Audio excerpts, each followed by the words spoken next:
দর্শক আমরা আছি আজকে আখাউড়া উপজেলার মুগরা ইউনিয়নের দরুন বীরশ্রেষ্ঠ শহীদ সিপাহী মুস্তফা কামাল যে মাঠ সে মাঠে আজকে কিন্তু তারই স্মরণে এখানে বিগ ফুটবল ফাইনাল খেলার আয়োজন করা হয়েছে। তো আজকের খেলায় অংশগ্রহণ করছে গাংবাঙ্গা ফুটবল একাদশ বনাম মনিয়ন্দ রুবেল চৌধুরী ফুটবল একাদশ।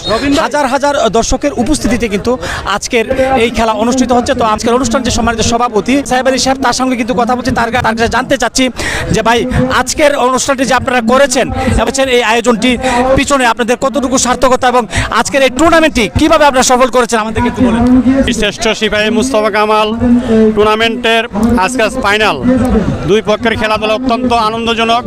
আমরা আশা করি সামনে আরও এরকম টুর্নামেন্ট ছাড়বো এবং দর্শককে অত্র এলাকার খেলাপ্রিয় মানুষকে আনন্দময় করে তুলবে, এই আমাদের প্রত্যাশা। মাঠটা যা আমরা করছি ইনশাল্লাহ এলাকাবাসী সবাই আনন্দিত এবং সবাই আমাদেরকে ধন্যবাদ জানাচ্ছেন খেলাধুলা করার জন্য।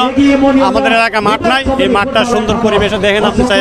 রেলের সামনে যে গ্যালারি করা হবে, আগামীতে টুর্নামেন্ট বড় আকারের হবে এবং একজন বীর শ্রেষ্ঠ সিপাহী মুস্তফা কামাল টুর্নামেন্ট যতদিন বাংলাদেশে থাকবে ততদিন আমাদের পর্যন্ত ছেলেবেলা এটা চালানো যাবে। এখন কথা বলছি জনাব নান্নু চেয়ারম্যান, যিনি মুগরা ইউনিয়নের পরপর বেশ কয়েকবার চেয়ারম্যান ছিলেন। তো এই বীর শ্রেষ্ঠ মুস্তফা কামালের নামে যে খেলাটা আয়োজন করেছে আপনাদের কাছে কেমন লাগছে? ভবিষ্যতে আপনাদের কি পরিকল্পনা আছে মাঠটা নিয়ে? ধন্যবাদ আপনাকে। বীরশ্রেষ্ঠ শহীদ মুস্তফা কামালের স্মরণে আজকে এই মাঠটিতে যে খেলার আয়োজন করেছে, এই বীরশ্রেষ্ঠ মুস্তফা কামালের মাঠের পরিচালনা কমিটিকে আমার পক্ষ থেকে ধন্যবাদ। বিশেষ করে আমাদের এই 7-8টা গ্রামের যে যুবক ছেলেরা তারা এই আয়োজনটা করেছে। তার মতো উল্লেখযোগ্য খেলার যে পরিচালনা কমিটি কাউসার এবং দুলাল, এদের সাথে আরও অনেক ছেলেরা আছে, তারা অত্যন্ত পরিশ্রম করে আজকে এই খেলাটাকে সফল করেছে। আখাউড়া উপজেলাতে এই ধরনের খেলা আমার বয়সে আমি আর দেখি নাই।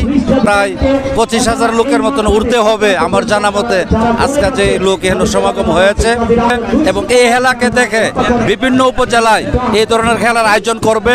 সুপ্রিয় দর্শক, আমরা এখন যুব সমাজের পক্ষে যিনি অক্লান্ত পরিশ্রম করে যাচ্ছেন দুলাল ভাইয়ের সঙ্গে কথা বলছি। আপনার এই মাঠটা নিয়ে কি ধরনের পরিকল্পনা আছে এবং কি ধরনের কি করতে চান? মানে এই যে খেলার ফাইনালের পরে আমরা তার বিশাদ বাড়াবো, বড় করবো মাঠটা, সুন্দর একটা পরিবেশ করবো, মানে সুন্দর খেলা করতে দেয়। আর আগামীতে মোটর সাথে ফাইনাল খেলার সম্ভাবনা আছে। আমরা আজকের এই যে খেলা বীরশ্রেষ্ঠ মুস্তফা কামালের উদ্দেশ্যে যে মাঠটা তৈরি করছে, আমাদের এই এলাকার যে মৃত ফুটবল ছিল সেই মৃত ফুটবলকে এই এলাকার জনগণ এবং এই কমিটিবৃন্দ তারা জীবিত করে তুলেছে।